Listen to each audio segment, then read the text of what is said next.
I think it was last year on a retreat.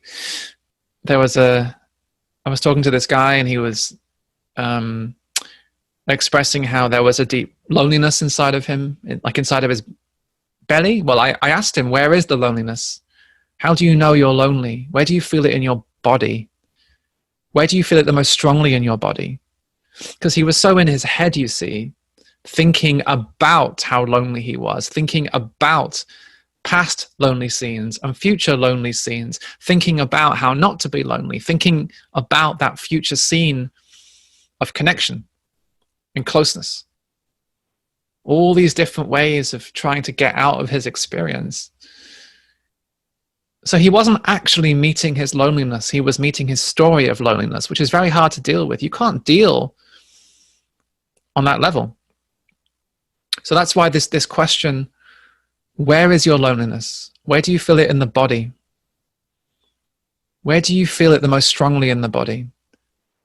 Or how do you know you're lonely? Where's the evidence in this moment in your body that you're lonely? Can you locate that feeling in the belly? Ask the belly, ask the chest, ask the throat to reveal what it wants to reveal. And maybe you notice there, you start to notice a numbness, or you notice a contracted feeling, a tight feeling. You're starting to meet the one who needs your love. You've come out of the mode of thinking about your feelings. And you're meeting your loneliness for the first time. And this is really what I want to say as well.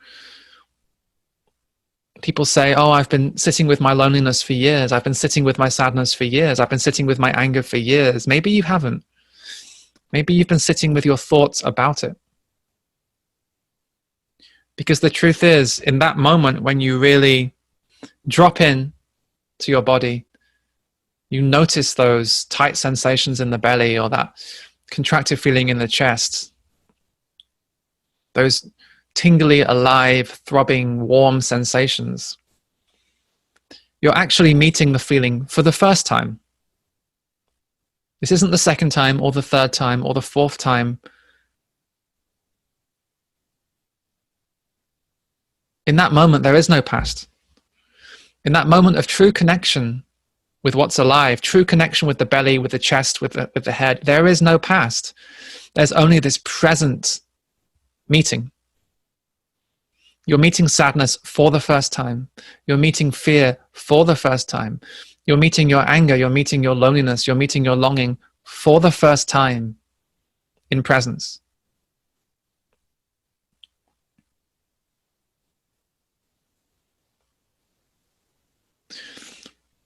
It's like that child is knocking on the door, and you open the door, and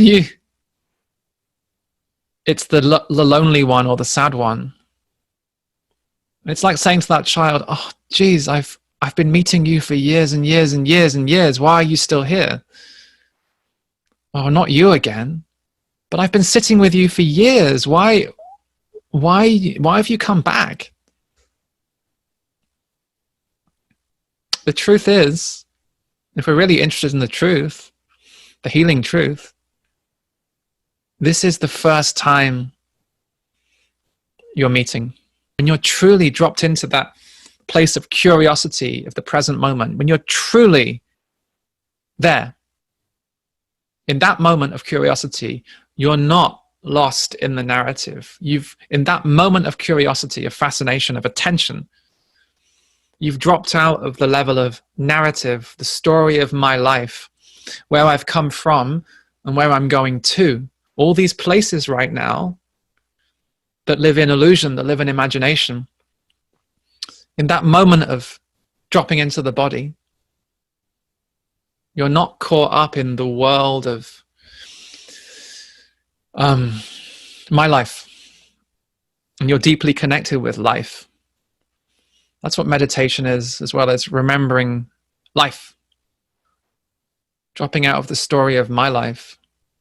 So the truth is, you can't be caught up in a story.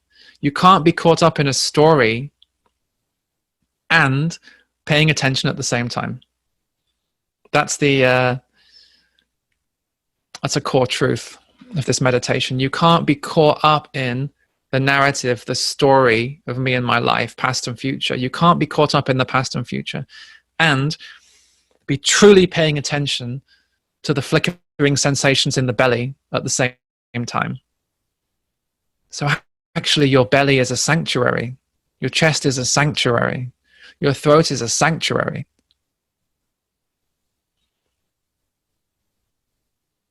The place where healing can happen. But only one moment at a time. One moment at a time, and go really, really, really slowly.